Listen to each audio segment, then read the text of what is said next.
How to play Ludo in Messenger. Hello everyone, welcome to this channel. I'm here to help you out today. So without any delay, let's get started.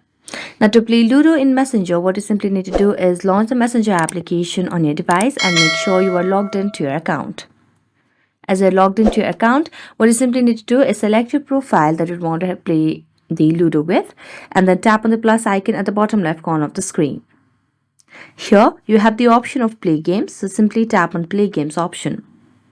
Here you'll be able to see different games, but if you do not see Ludo as a game over here, what we are going to do is simply go back and launch our Facebook application. And after we launch the Facebook application, tap on the search bar at the top of the screen. Simply search for Ludo over here on the search bar. So let's just search for Ludo as a game over here and we'll be able to see different options.